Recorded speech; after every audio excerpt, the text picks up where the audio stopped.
What's going on, guys, and welcome back to another video. So we actually have to go over a bunch of different things because right now what we're seeing is gas prices are really changing the discussions that many lawmakers are having, many governors are having, even people within the state, even mayors. Like, what can we do to reduce the cost for our residents? Well, I want to address what is currently going on there. I want to talk about airlines, how they are actually going to be pushing the expensive gas, really any additional costs. Yeah, it's going back on us. And like always, I'm going to give you a little bit of a stimulus update because what we're seeing today is interesting. It's interesting because when we see some governors doing more for their residents, guess what? You got the governor next door being like, well, he's doing all this, I should probably do the same thing or something similar. So that's kind of what we're getting at this point. We also need to talk about some COVID news because, well, there's this new subvariant or this new COVID variant that is called the BA.2, and experts say this is something that we need to watch out for. Also, I will provide you with some Russia and Ukraine news at the end of today's video, but let's get right into it. And hopefully your Sunday has been going extremely well. If it has, make sure you go ahead and hit that like button. But here's what we know. Gas prices nationally here in the US for a regular gallon of gas are $4.25 per gallon. Not bad. That's actually down 7 cents from just 1 week ago today. But the good news is that prices are expected to drop even more. And you're probably thinking, well, finally, that's great news. But that's also bad news because as prices drop closer to that $4 range, as soon as they get to $3.99, according to experts, they say we are going to see a surge of people going to buy gas, going to travel because, well, it's all cheaper. It's less expensive. Now, one thing you need to keep in mind is that when gas prices drop, it's not just because we're getting more supply. It's usually because demand is dropping. That's the reason why. But also, the high price of gas has made it very easy for many families to reconsider whether they decide to drive a vehicle or not, or whether they travel or stay at home. And according to one AAA spokesperson, they say that in a recent survey, it shows that 59% of Americans have either changed their driving habits completely once gas prices went over $4 per gallon. But according to multiple senior managers at AAA, they say that the Americans have had sticker shock for quite some time. And as soon as it went from $3.99 to over $4, and again, I know it's over $4 in multiple states. It is in Washington State. I know it's over $5 in other states as well. I know it is in here in downtown Seattle. Also, in California and other states also. But the higher gas prices go, according to the reports, the more people will have to make adjustments. And the more adjustments that are made, we could actually see gas prices fall. But again, according to experts, they are predicting gas prices will hover right around that $3.99 range because as they drop, people decide to buy more, go on vacations, and then they go back up because, well, supply drops or stays the same and demand increases. So that's something that we have to be aware of. But they also say that this is something that we could see Congress do something about. Provide a gas tax holiday, take some of the money from some of these large oil companies, push it back into the American people's pockets, right? We've heard that multiple times before. But here's something else. 2 states have actually passed gas tax holidays. I want to address that in just a minute. And 1 state is highly considering providing $400 gas vouchers or gas payments or rebates, stimulus, whatever you want to call them, to their residents. This will include billionaires as well as the person next door. But let's talk about these. Because while lower prices will usually increase demand, which again could mean more people outside of these certain states will see an increase in price. And again, a lot of people question this, whether a gas tax holiday is a good move or not.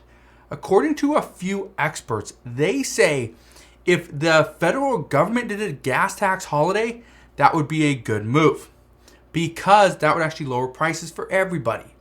Here's the issue. If we only lower prices in certain states, what could happen is the demand in those states could actually increase, but the prices everywhere else stays the same for a little bit. But as demand increases in those specific states, it will actually increase the demand in other states as well, which means their price would go up. So if you live in one of these 3 states, it's good news for you. In California, lawmakers have proposed a $400 stimulus payment or gas rebate to all their residents. Yes, this means billionaire Mark Zuckerberg would receive the same amount of money as Jim from the local deli. Same amount of money. Doesn't matter if you're a billionaire or you are absolutely broke with no money to your name. You will both get the same payment. In these 2 states, though, they have actually passed a gas tax holiday. One of those states is Georgia. Georgians, if you're going to go and get gas, you may have already seen this because this, I believe, went into effect 2 days ago on Friday, but you will have a 29 cent gas tax excluded from your cost. This will actually run until May 31st. That's good news there. In Maryland, you have a 36-cent gas tax excluded from your price. This will only last 30 days until April 16th. Okay? Now, the reason why I'm a little bit depressed on that one, I don't live in Maryland, but I would find that almost concerning. Okay? So here's what I would do. I would load up on gas when it's the cheapest, because if you go and put gas in on April 17th, well, you should have done it the day before. Okay? So I would make sure I get as much gas in every single one of my vehicles, get a couple gas cans, fill them up, right, to make sure I'm getting gas at the cheapest price possible, because on April 17th, it goes up 36 cents automatically. You don't want that to happen. But while gas prices are this high, airlines have made it very clear they're just going to pass on this increase in prices over to travelers and consumers, because during these times of high demand of travel, especially as everything's just opening back up, they say this is their time to capitalize on consumer spending. So we'll see what happens there. One thing I can tell you regarding any type of relief is we're probably not going to see it. Stimulus in the form of stimulus check isn't coming from the federal government. Could we see relief coming from certain businesses?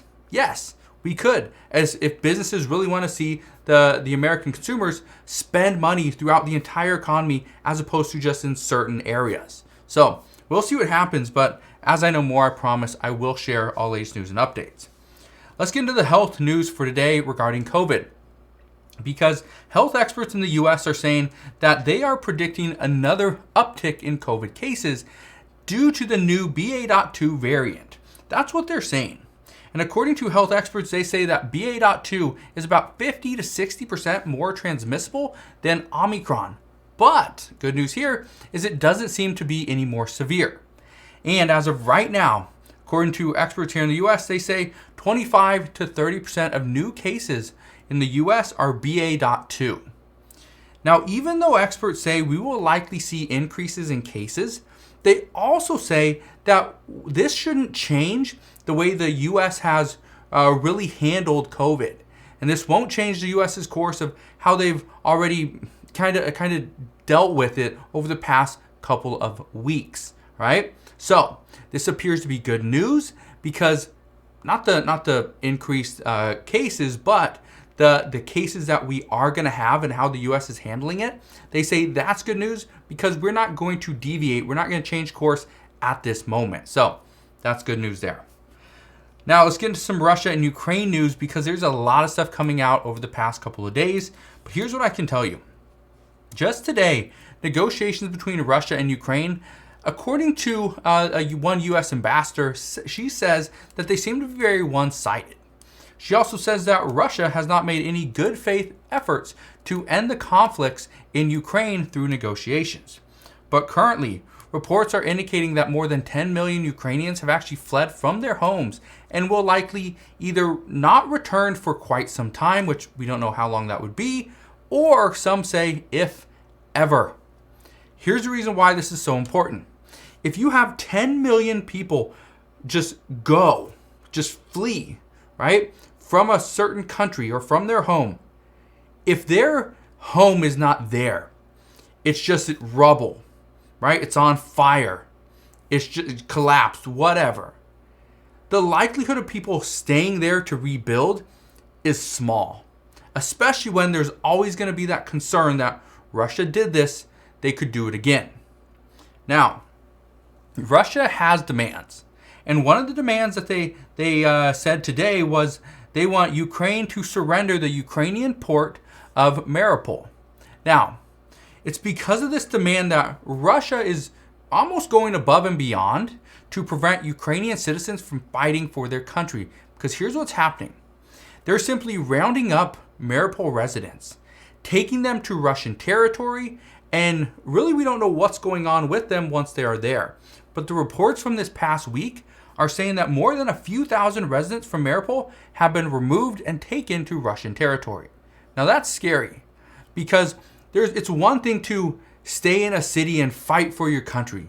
It's another thing to stay in a city with the risk of being pretty much ripped from that city, removed, taken to another country's territory, Russian territory, and who knows what they're doing with you there. That could get some people to stop fighting for their country, for the sake of being able to see their family. Now, Ukraine is waiting on U.S. weaponry, and this should be coming in the next few days, according to reports. So whether this deters Russian troops or not, we don't know at this time, but we should know probably by the end of this week. What we do know is that China does plan to work to de-escalate the situation between Russia and Ukraine. Now, their diplomat says that China's relationship with Russia is not part of the problem, but again, we just don't know. So we should have an idea very soon if China has any pull between them and Russia, which they should, because if Russia is running out of some of their resources, the probability of getting China involved is going to be higher. Which means if China says, sorry, we can't help you, Russia is either going to have to really push forward to get this done as soon as possible before their resources pretty much run out, or they're going to have to just backtrack, pull out of Ukraine, and, well, we know that's not going to happen. So that's what we know at this time. As always, as I know more, I promise I'll come back on and share all latest news and updates, but that is what we know, all right? Just want to thank you guys for watching. Have a wonderful rest of your Sunday. Make sure you click that subscribe button and also that like button so that you never miss an update. But again, thank you guys for watching. Have a wonderful rest of your day. Consider subscribing, and I'll see you guys on the next one.